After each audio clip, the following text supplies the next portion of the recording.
Like it's not an answer to the Pangolier. It's more like these two heroes work well together. But we saw yesterday when Fly to Moon was picking Pangolier, I think the team they're playing against, they picked Beastmaster, Grimstroke. They tried to focus on the Pangolier so much that it unlocked the rest of the draft for HellRaisers. And we've seen time and time again, HellRaisers, they've picked these early picks, be it the Weaver, DP, Pangolier, and then if you hard counter it, they just flex it down the support chain, right, down the roll. So you can't really react too much, and that's why VP.Prodigy, they go for a very stable opening, which is like, cool, you know that we have a Mars offlane, we've got a Witch Shot to 5. We don't care because we know that our draft will end up just being a well-rounded draft. For example, like the Liquid draft, right? You saw they had physical damage, magic damage, wave clear, pushing. Like, if you just have a draft that ticks all the boxes, you're not punished by flexibility because you just know that your draft eventually will be stronger.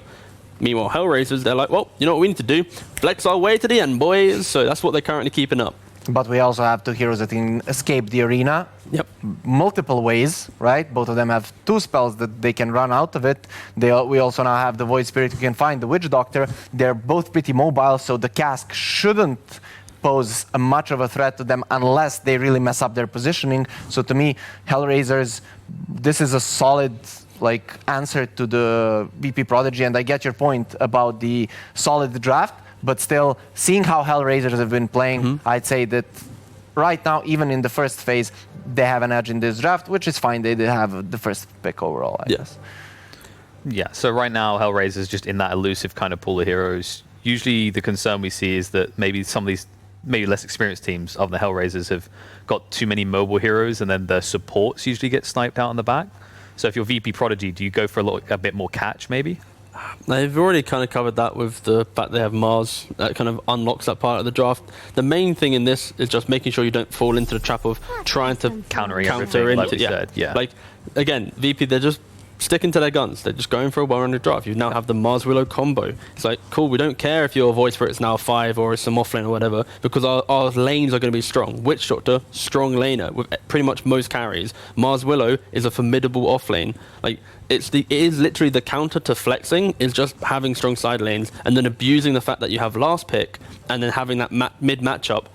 Again, maybe at last pick, depending on how flexible HellRaisers are, you have to then go, okay, so what is their mid hero? They might actually leave it quite open, but normally you can kind of predict that with HellRaisers because their flexibility, it exists within 3, 4, and 5, not often into that 2 role, unless maybe it's the DP. Is Oracle in the pool?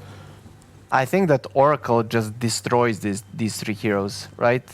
You don't do damage with these 3 heroes if you're up against an Oracle. Plus, it's a nice save for these mobile heroes if they get caught. I would imagine Shadow Demon is banned, right? No, there's Oracle. Good shout. Okay, got it.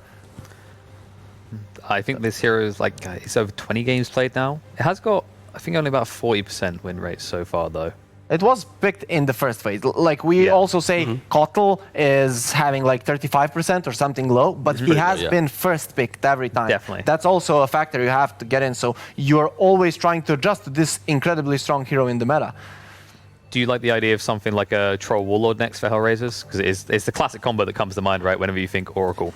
Again, it's very, when you're in this first pick situation, you just react, right? So depending on what the core is from VP, they have to reveal a mid or their carry right now. So depending on what that is, then you'll be able to hard counter it. Again, they're in the position, knowing VP, they might just go for like a casual Razor or something along those lines, flex it between the 2 lanes. They've shown that they play it before, and it covers them from the potential troll if they are scared about it. Again, I don't know if you're too scared of a troll, because you do have a lot of ways to annoy him. You've got the Willow and the Mars. It's a pretty strong lane to deal with him. And even throughout the game, you have a lot of kite potential. And he goes for an early BKB, you now get to the important part of the game. You have suddenly have a 5-second BKB at the critical stage of the game. So I agree with you on that. The point is, when I see an Oracle, the way I love to play it is that I have a hero that stands in front, hits, and you're baiting them to come at you. So in that regard, Troll would seem like a solid pick. Yeah. Well, let's see. I would like to see them pick a flexible hero here, just to abuse the last pick mechanic. They've often, VP have shown that they don't really care too much about certain matchups. They'll prefer just to have that last gotcha pick. But so, do you think, would you like to see the Razor you mentioned earlier in that regard, or do you think it just kind of leaves you a bit? I think Razor could be fine. It does put them in a difficult spot. Okay, they just go for a slot. Okay. It's not bad, right? Because you have Void Spirit and Pango. Pango in the lane is not going to do too well against the Slark. You have Witch Doctor as well, so you can be aggressive with these heroes. It's not the worst Slark pick. The thing that scares me is that you can pick like a position 4, something that can pull the waves or be annoying to you. Yeah, I see it right now where you just put the obviously Oracles being your 5, you then put the Pangolier as your offlane with the Void Spirit, and you just pick up a really aggressive hero. There you go, Leshrac, sure, but the Slark, it's kind of comforted or cushioned by the fact that you have a lot of team fight, a lot of ways to keep people in place, so it makes the Slark game strong. But my issue is simply the supports or the heroes enabling the Slark are built around timings. So you have Willow on a timer, Mars on a timer in terms of their arena, their cooldown. So HellRaisers, they have nothing, right? They're going to fight you, they're going to pressure you, and they have ability to take tower with the Leshrac. It's going to be very scary to play against. And I think this is most likely now going to be a Funnick offlane Lesh with Pangolier 4. Void Spirit most likely going to be mid, and then they're going to just pick up their carry last. Do you think this maybe gives Virtus.pro-Prodigy a very clear target in these fights now, though? Because we said about the elusiveness of the first 2 picks on HellRaisers, but Leshrac... Yes, it does, but they don't have a lineup that actually goes into one target, and they're playing against an Oracle, right? You have 2 mobile heroes, and you have, let's say, a Lesh, if he's somewhat farmed, that's standing in front. So you know that you're going to false promise him, thus you don't want to really initiate on him. He's going to do a ton of damage in those 7, 8, or 9 seconds. So to me, the HellRaisers draft just looks awesome, and what T-Gov said, they still have the options of flexing all of their heroes wherever they want and laning however they want this. Yeah, I like the idea of like just a casual Void or something for HellRaisers. You'd be able to match a team fight. You always have a way to kill the Slark if the game gets a little bit dicey. And also your lane, you don't really care too much about the Mars Willow. Because you have Time Walk, sure, it might be a little bit annoying, but of course you have the Oracle there as well. So I think Void just could really own this draft for these guys. The only issue there is you might be open to any active type mid, just chucking like a cheeky Pugna on the side of Prodigy, and then suddenly you can't really defend towers too well because your Void's trying to farm. But I think the 2 options they have pretty much is either A, try and punish the Slark early on because their draft is pretty slow for Prodigy, or B, just secure your late game with a big win condition and then play around the 4 protect 1 type strat that we saw OG unfortunately not pull off yesterday. I can see the Void, but like, do you really need the Void? You have this fast lineup. You can push the towers. I guess the Void is like your safety. They could just go Ricky as well. Ricky's banned. Is it banned? Where is it banned? It's banned there. Yeah. I just didn't see him, mate. I do apologize. That's okay. I like that idea that like maybe HellRaisers just lean their strength and play faster, right? Because they've proven that they are able to close games quickly. If they're doing that, what are they looking at instead of something like a Faceless Void? Maybe like DK? DK, yeah. We've seen it played in every core position now. Yeah. Like, I don't know. Like, their draft is way too flexible. Maybe an Illusion hero. If they really want to go late game. We saw PL banned. If you go for a Naga, Naga in the late game, it just rips through all of these heroes. Doesn't care. True. Also can reset the fight if your Oracle gets gone on. If you see that they use the arena, you use the ulti, everything goes fine. Well, they want to go faster. Okay. Picking up the monkey. It boils down to now they can have Monkey in mid or safe lane. They can have Leshrac in mid or off lane. Void can be in... Like, the HellRaisers have put themselves in a position where it's so hard to pick that gotcha mid pick because they have such flexibility. And Quap is pretty much a very solid answer because it's a very long laner, very strong laner. It's able to pretty much just do work in most lanes. It gives you that kind of active timing in which your Slark is going to be a little bit more passive because you need the diffusal. My only concern is still the fact that you are very much built around your cooldowns. You have Arena, the Fear, the Quap. Like, there's so many ways in which Slark can't really fight, and if you waste one spell, Slark's on the back foot, HellRaisers might be able to take over your jungle. So I'm just going to say I think HellRaisers are taking this first game with their ability to non-stop fight and pressure. I also think HellRaisers are taking this. I like the Queen, but the problem is Void Spirit is a solid laner against it, and they have Queen and these 2 squishy supports, which he's gonna destroy. They don't deal with the Pango, they don't deal with the Void Spirit. Those are the 2 first picks and you didn't address them. I think the last another point is, unfortunately for Prodigy, they don't really have a lot of ways to keep their backlines alive. You have this Pangolier, he just cuts through, suddenly Monkey King jump in the backlines, your supports are dead, your Slark and Mars are at the front of the fight, Quap may be there as well. Like, it's very hard for Prodigy, outside of maybe a smoke gank or holding a high ground area, to really keep a nice formation in a fight. Yeah, they need a snowball type game where they're just running around and going for the backline of HellRaisers, which, from our experience in this tournament, HellRaisers are probably not going to allow, and they're going to play their game. Well, according to the panel, it seems like the prodigal sons of VP need to return to the draft and think this one over again. They do not have the faith in VP.Prodigy to close this one out. We'll see if our commentary duo have a conflicting opinion, though. We've got Sunsfan and Syndrome ready to take this one away. Cinderman, are you there? Yes, I am. Hello. Great. Hello. How are you? Sound like you're stuck in a cave and you need help or something. What? Is my mic bad or something? What are you talking about? Are you there? Are you there? Hello? Are you there? Yes. I've fallen and I can't get up, Cinder. Yes, Please help me. I understood that reference. Yeah. So I mean, let's talk a little bit about what the panel thinks about this draft. So first of all, going into this league, almost, I would say that we, at least, I think we talked about it a little bit. We thought VP were probably the biggest dog in CIS right now, and then we both had quite a lot of faith in VP.Prodigy to maybe be the new second best team. But guess who's on top of the group right now? It's HellRaisers with 4-0 and Na'Vi with 4-1. The two VP squads are 1-2 and 1-1 respectively. So obviously they can catch up Prodigy, but they're going to need to beat some strong teams on the way. HellRaisers look like the team to beat right now in this region. And this draft is really good. I think the panel pointed out tons of good stuff. I pretty much agree with absolutely everything. And I see the same problems for Prodigy. So I think if you want to win this game, you need to get the ball rolling really quickly with your Quap and your Slark before it gets too complicated to play fights.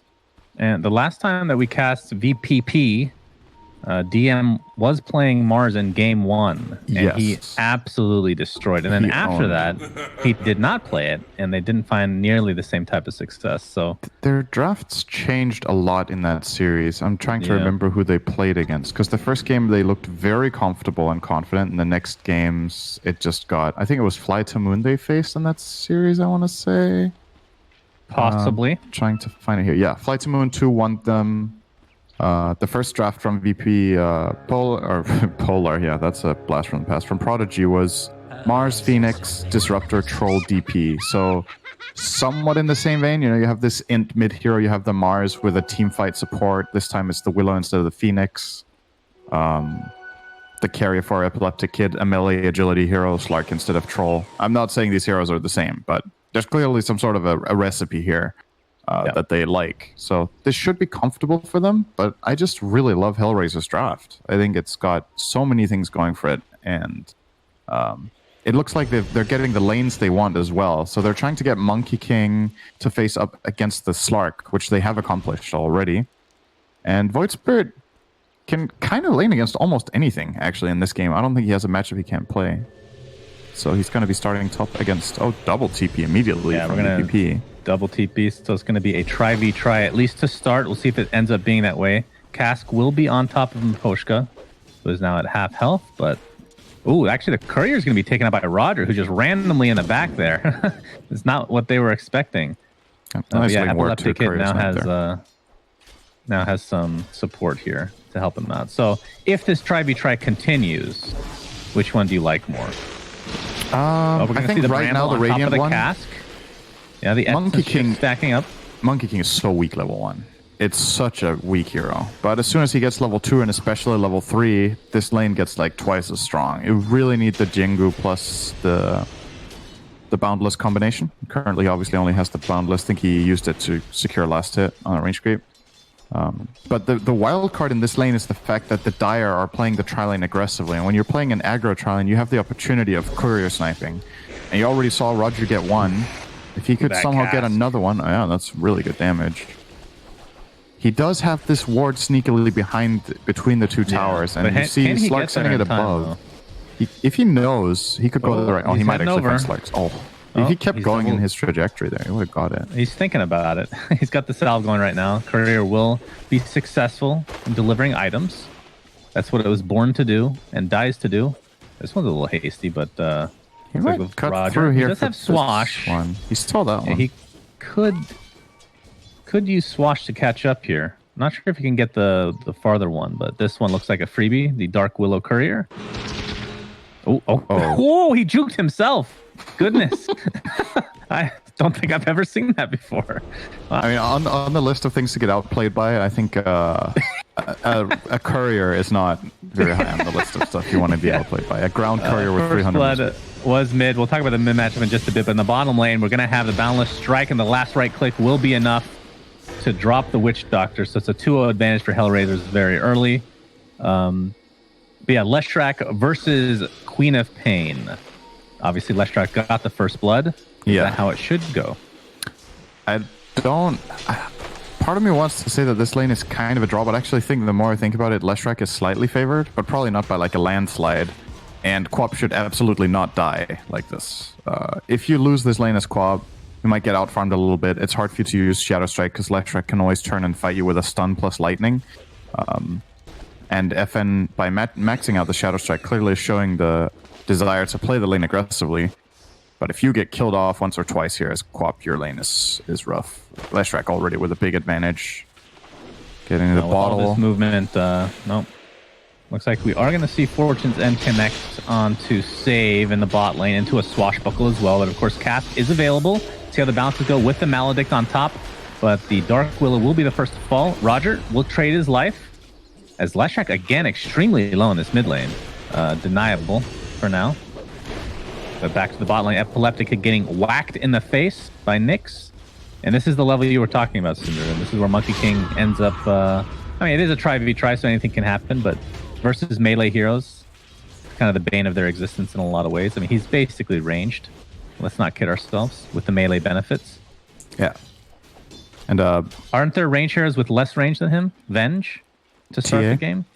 Yep, TA is worse than a melee almost, it feels like.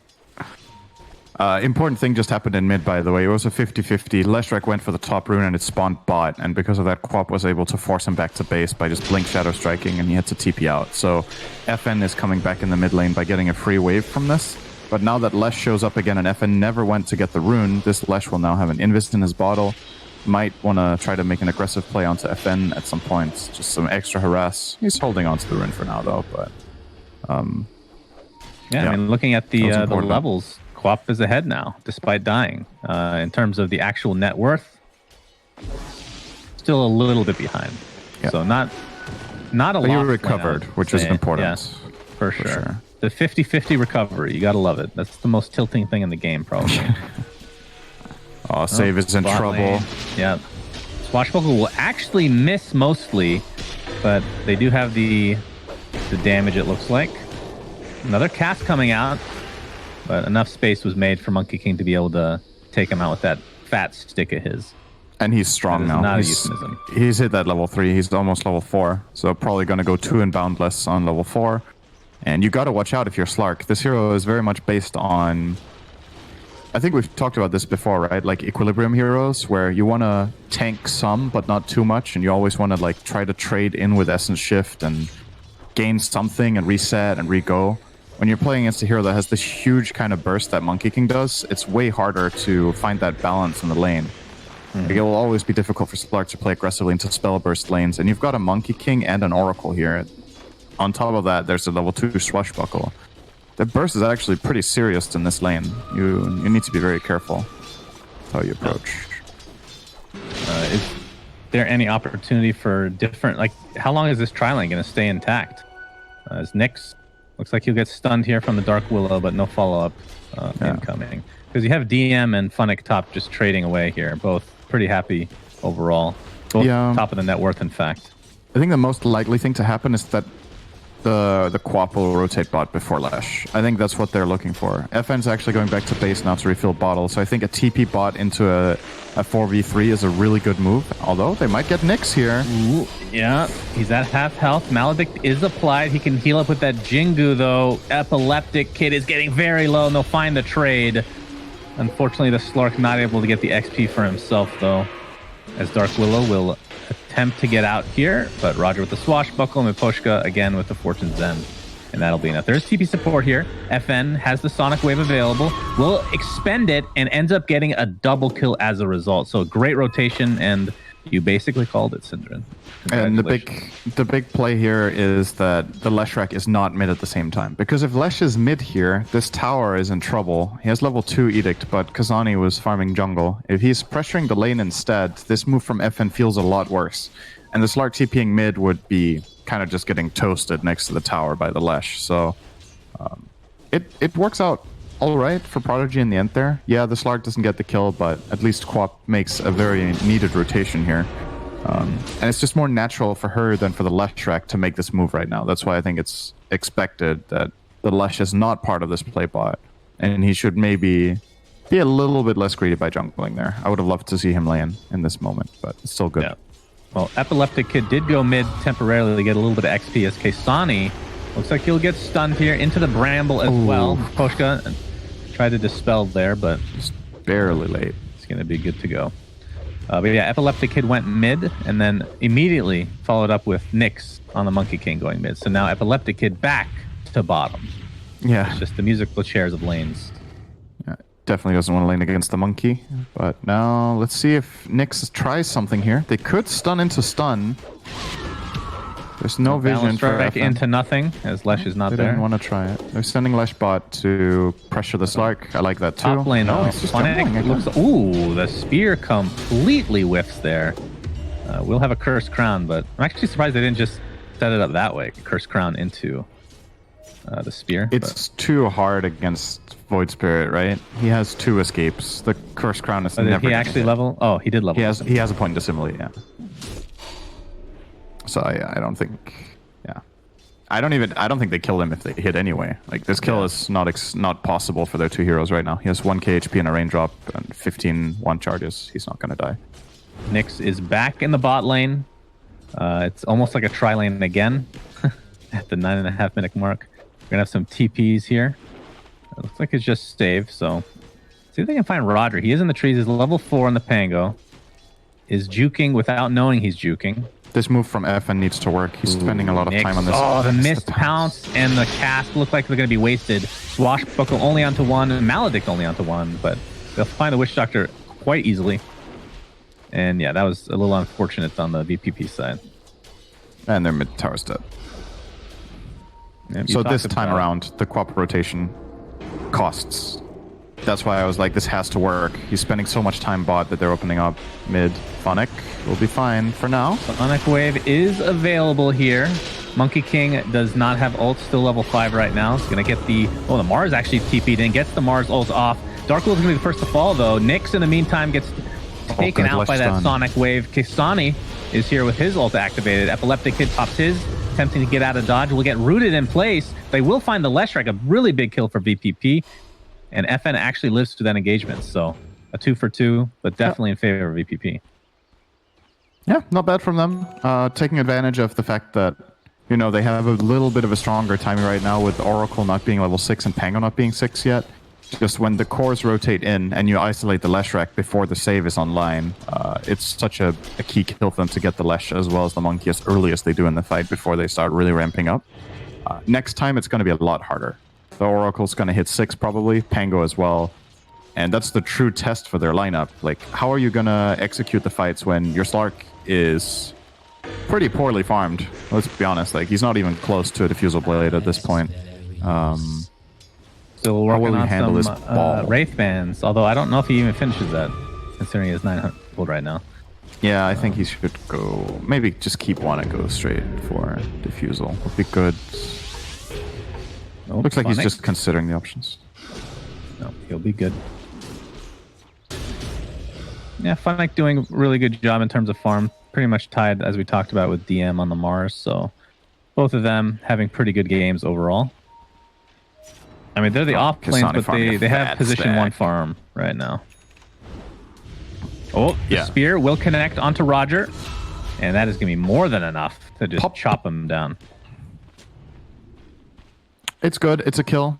Slarg was not involved though, so no permanent agility, and they don't get any objective damage out of it. So it's like You know, it feels nice to kill an enemy hero like that, but it's a low net worth hero, and you're not getting anything bigger. And you're giving information away. Every time you gank a hero like this with 3 heroes, it shows the enemy team a lot. You always need to consider that you're paying in information every time you get a kill, right? It gives safety to the Leshrac. It gives safety to the Monkey King where they are. They know, okay, these heroes are top, so we can do this much. I just gotta say, man, Kazani is farming so much. They're not really stopping him whatsoever. And this is a pretty damn good Leshrac game, I gotta say. So that's a bit concerning. He's not being countered whatsoever. Yep, has his Yules. We'll be going Kaya next.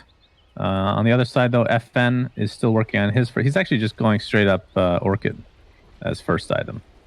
Nothing in between. I think they've identified that the way they need to play fights in this game is that they need a way to get on top of the backline. Oh, no. Sometimes Mars ult used. just miss everything. Yeah. He lived. I mean, Arena doesn't have that long of a cooldown, so it's not the worst thing. But like you were talking about, the resource, giving up the information, you're expending a little bit in the cooldown department. You have 3 heroes up there. Now you have 4. So they're actually forcing this tier 1 tower push, which is probably the right choice. If HR wanted to, I think they could defend this tower right now. When there's no Arena and they have all their spells ready. Oh no, Leshrac doesn't have TP. Then they can't defend. They would need Lesh plus Oracle top. But he has already TP'd bot to trade for this bot tower. Level 4 Edict goes really fast. But yeah, to finish off on the thought about the Orchid on Quap, I think if you want to fight into this HR lineup in this game, you need a way of isolating the backline and taking Oracle out of the equation. Because I think the biggest problem is no matter who you go on, your single target burst on Prodigy is not that good. It takes a while to kill a hero. And Oracle will always save the primary target if you can't get on top of him. And the only way you do it is Quap Orchid or a dagger on Mars. And it doesn't seem like that's on the menu for him. So yeah, he's still working on I don't know if he goes straight up pipe, but does have the hood at the current point in time. Slark, as he talked about, working on Diffusal, not super close, but basically a recipe away. And I believe I saw the Monkey King going for Diffusal. Yeah, he's also going the same item. I mean, this is a hero that, in terms of the Monkey King, what kind of builds do you like not like to see necessarily, but what builds do you find to be the most beneficial for him in these high-level games? I think most of the time the high-value items are Echo Saber and Diffusal Blade in any order. Sometimes you only get one of them. And then on the rare occasion that you need to farm a lot and truly carry, you can go Battle Fury. It can definitely work on Monkey King, but I prefer to see him played more tempo style because he's so strong with his first item when it is a Diffusal or a Saber. And in this game, I don't think he feels... Taking massive damage here. Sonic Wave is expended as well, just to make sure that he does drop. Got him. That was the top net worth for a while, but no longer. Now it is Leshrac. And they're going to actually wrap around here. Epileptic Kid gets the pounce off into the spear. Very nicely done. That is a dead Oracle. See if they continue on. Mars ult is up, but not feeling too confident here as Epileptic Kid is a little weak in the HP right now. But this tier 1 tower is in peril. Question is, does Hellraisers want to defend? Roger? Looks like that is a yes. They will. Rolling Thunder is going to connect onto Mars. A lot of this damage being applied to the Dark Willow off screen here as DM is basically taking more damage than anybody else inside his arena. But there's another arena of sorts. That is the Monkey King dealing massive amounts of damage. So it's a 1-for-0 to start. Looks like Ein is next. And that'll just break things up as VPP have to scurry away. Yeah. Dangerous stuff when you have some key cooldowns. There's the Diffusal. Like Willow didn't have Terrorize, Quap didn't have Sonic, and you stay and push this tower. I feel like that's a too high-risk play where you got to respect the fact that HellRaisers have insane team fight, and they have everything ready, right? Like, if Pango finds any sort of initiation angle there, it's just so easy for them to just run at them with a Leshrac and play around him. Next to your own tower, super strong hero. You need everything to commit for this mid-tier 1, I think. Easy to say afterwards, but, you know, Prodigy at least have the right idea that they want to play aggressively. I definitely think that is what they should be doing. Oh my god, he dodged them by just standing there. Yeah, he just quelled the tree and stood there. That's next level right there. That's pretty nice. Good stuff. Well, it looks like VPP want to take this tier 1 tower. Now that Wukong's command is down, I believe that different situation. HellRaisers will just give it up now. But yeah, that was an interesting fight, just to go back to it, because the Mars had 3 heroes inside his ult, which means that everybody outside was outnumbered in VPP's favor, but they still weren't able to really do anything. As Pangolier will get initiated on and gets blown up as a result, Kisani takes the defusal, but it's purged off. And VPP will reassess the situation here. Big item grab by Nyx. He gets his defusal, so 1 for either side now. Yeah, even though I wasn't too big of a fan of how they ran at this mid tower before and got killed 2 heroes, in the end they do just manage to go straight back and get it after. So when you think about it, it wasn't actually that bad. Like, yeah, you sacrifice 2 heroes, but you do end up getting the tower in the end, so... I kind of, on second thought and seeing it again, it's actually not too bad what they did, considering how many spells they forced. Oh, this would be a giant kill. Epileptic Kid, Pounce will be here. Wukong's command will go off. Not able to dodge a whole lot. And yeah, Nyx will find his way to the grave. I mean, obviously just bought that defusal, so didn't have a ton of money to spare, but still. Definitely a very big kill. We have some more fight here as Sani gets off a splitter. Witch Doctor will be absolutely deleted. Roger with the Rolling Thunder comes in. We'll get the Mars, and we'll finish off Dark Willow on the side of the map here. So in essence, a 2-for-1. But I still think VPP takes that trade. It's okay. They have 2 low net worth supports that died, and they killed the second highest net worth in the enemy team in the Monkey King. You did force a couple of spells. You forced the Monkey King Ring. You forced the Pangolier ulti. It's all right, but you're seeing how big of a threat Leshrac is here. They willingly just ran in 4v5 because they knew Leshrac is in a good position with the Oracle behind. He is a boss with all this protection they have for him. So, yep, he's looking real good, going for that Bloodstone now, and yeah, he is by far the top net worth. I didn't think he was that far ahead, but he surely is. Queen of Pain gonna get stunned up. Great layering from HellRaisers, able to finish him off. Epileptic Kid jumps in, but takes more damage than he's able to deal out, as that Pulse Nova just decimates the likes of Slark. He really needs this BKB, which is next on the list. Yeah, they're obviously going to find an instant D-ward here as well, because obviously Queen of Pain knows that how the hell did they know I was there in my base? How did they jump me like this? There has to be a ward. So they trade a ward for a quap kill. I think that's completely fine. Obviously, high profile kill, top net worth in the enemy ward team. For a hero. Sometimes that's not worth it. You'd be surprised. I would not be. I've played many games of Dota, Cinderin, at very low levels. And you've told me that my death was always good. As DM jumps in with that Mars ult, gets 3 again, and Slark's going to be able to finish off the Oracle. Mars will continue on here, trying to get a second kill as Leshrac will find his way to the grave. So Oracle not able to buy back and TP in to save his Lesh in time. So it ends up being a wasted buyback from Pushka. That's the key right there. Getting the Oracle is really the key to opening up the fight. As soon as Oracle's dead, they can confidently go on Leshrac and commit. And obviously Nyx was top at the same time on the Monkey King, so they didn't have the threat of the Wukong's command covering Leshrac's escape. So quick move from VP.Prodigy pays off in a pretty big way, because now if they manage to find Oracle again, he will have a pretty long death timer, and that could open up for potential Roshan or a big invasive play where they take control of the map. Oh no, Willow. This might actually they're going to pop a Wukong's command for this. Yeah, Willow will find her way to the grave, but a nice cast into a Maledict. And they're able to find the Monkey King, and the Void Spirit. HellRaiser, that was very aggressive for just the Dark Willow. Interesting. Yeah, quick from save to get off the Shadow Realm. It meant everything in that instance. If he doesn't get Shadow Realm off, they kill him instantly and get out. But this way they have to commit for too long. The response comes in quickly from Mars and Slark. And I think Slark with another 2 permanent agility there. Now up to 9 on Epikit. That's actually quite a lot for this stage of the game. And I gotta say, Prodigy are winning me over more and more in this game. I was a big fan of HellRaisers draft. They are still ahead on the gold, but the game plan of the Radiant is starting to come together. If Slark can get this big, he can outlast, eventually, good amounts of this dire damage and start building up in longer fights. Yeah, he'll have that BKB very, very shortly, a couple hundred away. Actually, I was going to say, Leshrac did have enough to finish Bloodstone. but we'll actually hold off Switching it up. now and go for the BKB. So realizing that he's maybe not as strong as he thought. Do you still go Bloodstone later? Like, what's the point that Bloodstone it's too late? I don't know if you go it later. I think if you go the BKB route, I would like to see a Hex in this game. Really good against both Slark and Queen. As soon as Dark Pact's expended, Hex can really ruin his fight. Alternative items, Shiva's Guard. Very classic items to buy on Lash. But yeah, Bloodstone, I don't know. I'm not sure if I like it after.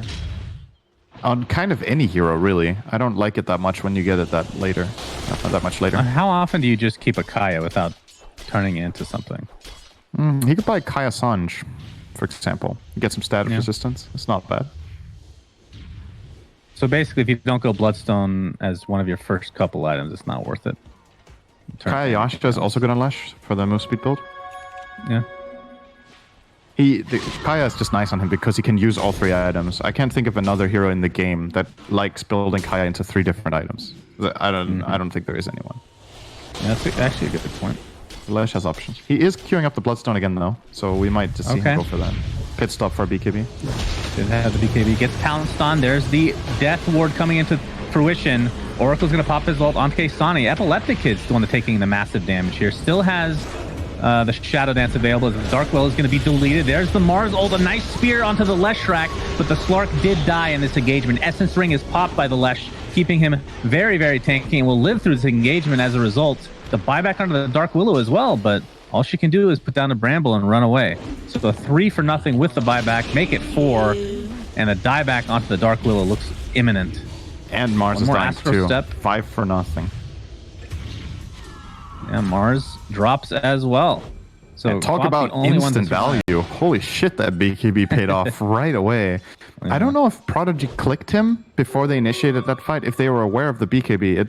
If they were, I don't really like this initiation. You know the Oracle will cover behind. If you jump him with a stun, they're just going to instantly purge it off with Oracle, and he's going to BKB turn on you. Maybe they wanted to put their own Slark BKB to use, but they're just not favored in that fight. And that's a huge swing. It's really, really good play coming out from HR. I love Roger's choice in that fight on Pango to, Quap's dead. Yep, Yule's into the Split Earth, into a Rolling Thunder. Oh, wait. Okay, they do have enough. So in that previous fight, Roger just isolated Willow. He used his Rolling Thunder and spent the entire fight just making Willow useless. And it takes so much control away from the Radiant that Leshrac feels even better just committing. Because his teammates will be able to follow through when they don't get terrorized. And that's why they could just kind of run them down there. Some high-tier play coming out from HellRaisers in that fight. That was really, really good. Now it's going to give the influx of gold going the way of HellRaisers, turning into another BKB for Nyx. Well, not implying that he has 2, but multiple on HellRaisers now, of course. But we should have mentioned that Slark did have the BKB for that fight. It felt like it did nothing for whatever reason. Obviously, it'll mitigate or completely avoid all damage from Leshrac, but it just felt like he melted for the most part. And that hurts too. That's true. Yeah, if you're alone, I guess he was alone in that fight. Save is going to get caught here, maybe. Is he, though? Okay. He is. He gets off the Shadow Realm, though. And Leshrac is going to dance around his dead body. Oh, they found Quap as well. This is terrible. Potentially, Quap getting pulled in. Will blink away to safety. Mars ult is there, and that's going to force a BKB from Leshrac. I think Kazani actually had Yule ready and could have reached the Quap, but he was trying to, or hoping he could chain with the stun. But if he runs forward, follows into the Quap there, Yules, and then stuns, I think they get that Queen as well. So, we're still going to get the tower, though. It could have been even better, but this is still great. Support kill, tower. Lots of map control. Getting to that point where a Roshan would really help solidify their lead here. Especially considering you have a top 3 Aegis carrier in the entire game in the Leshrac. Leshrac's super good with that, yeah.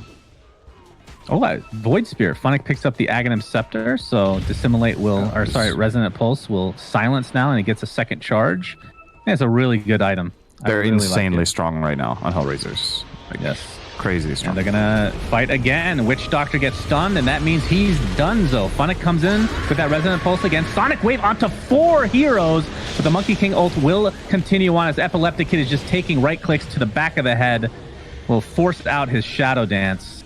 And with this, I mean, it's only 1 kill for HellRaisers, but no one is really even low on their side. Yeah. Nyx has the okay, he's gonna take an entire wave. I mean, is it too risky to go for Roshan now that your ults are down?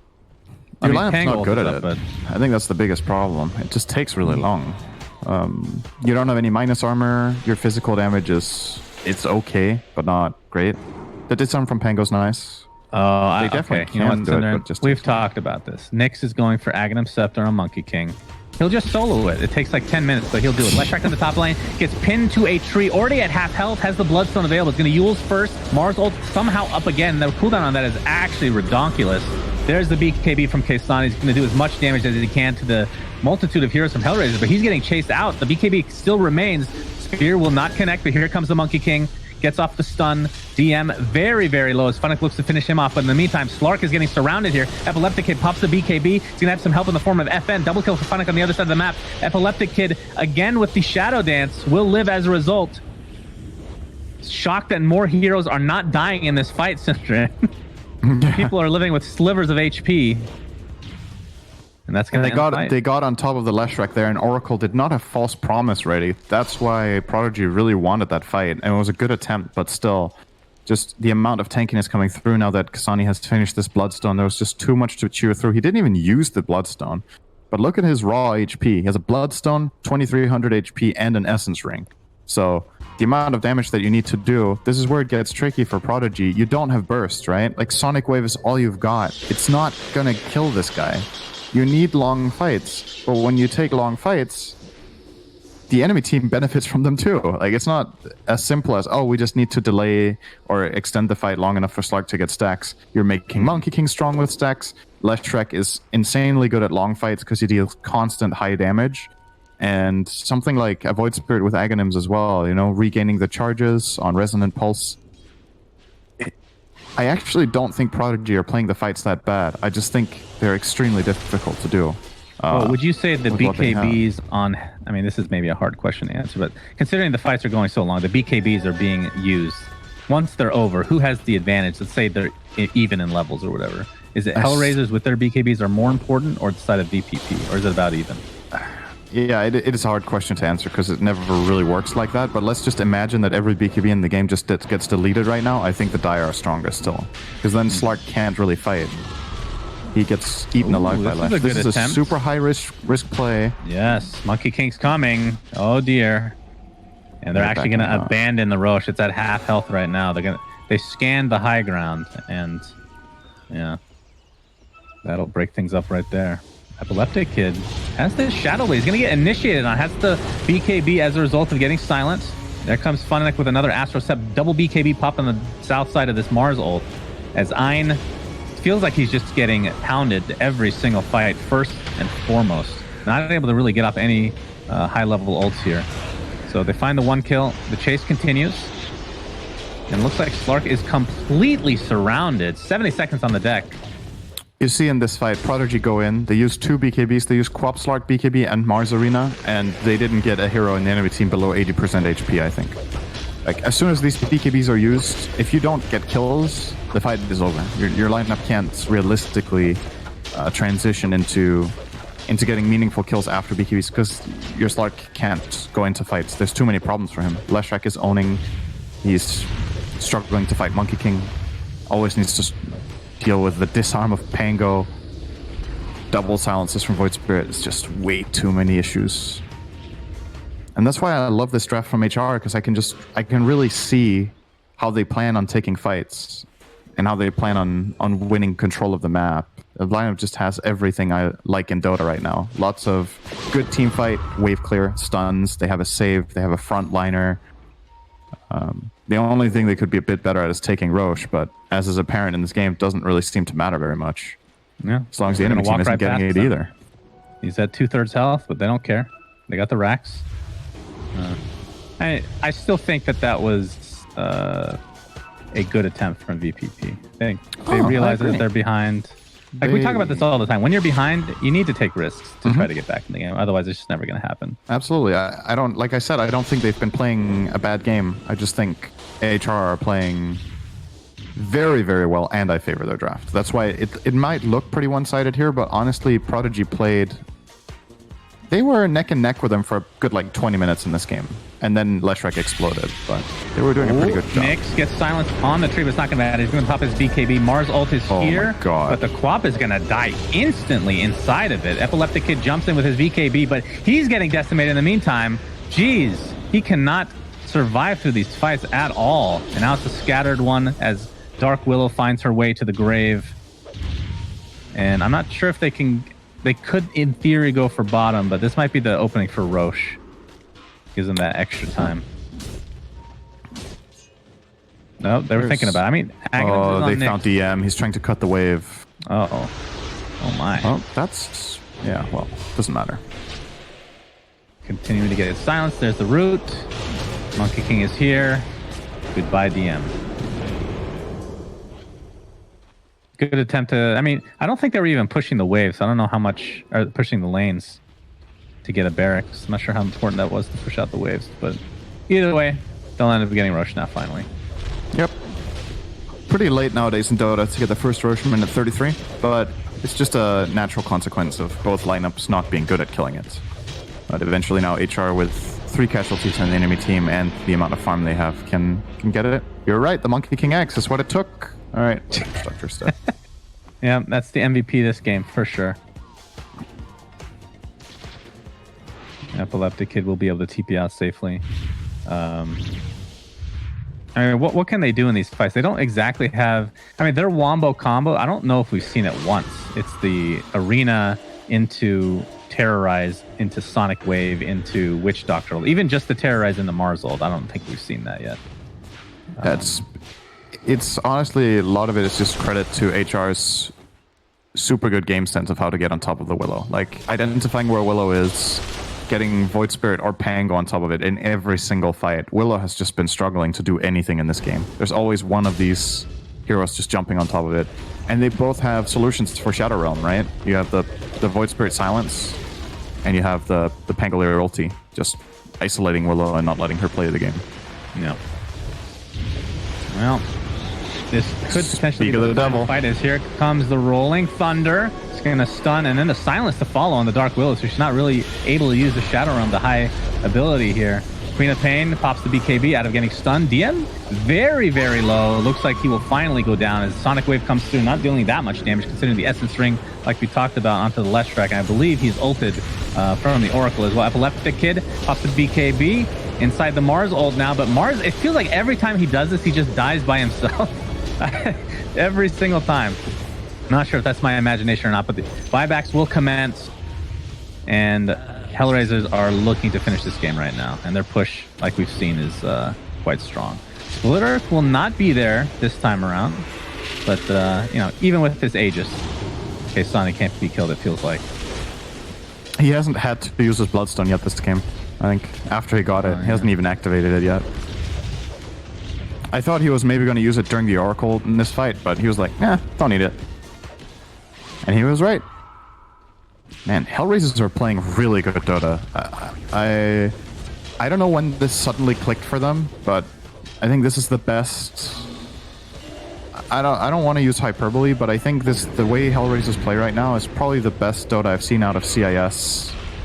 Out of the secondary team, next to, you know, when VP is winning majors and stuff. It's the best I've seen out of CIS in a really long time. It's just so many good things they're doing right. Leshrac, oh, he might actually... Okay, no. Just by being alive, he almost kills Epileptic Kid. Gets the Essence Ring off again, and this is going to be the GG. So game 1 going to HellRaisers in fairly convincing fashion. I mean, the laning stage was fairly even, I say. But their opponents are not playing bad. This is a Prodigy team that we've both been impressed by. We didn't really like their drafting in their last 2 games we saw before this one.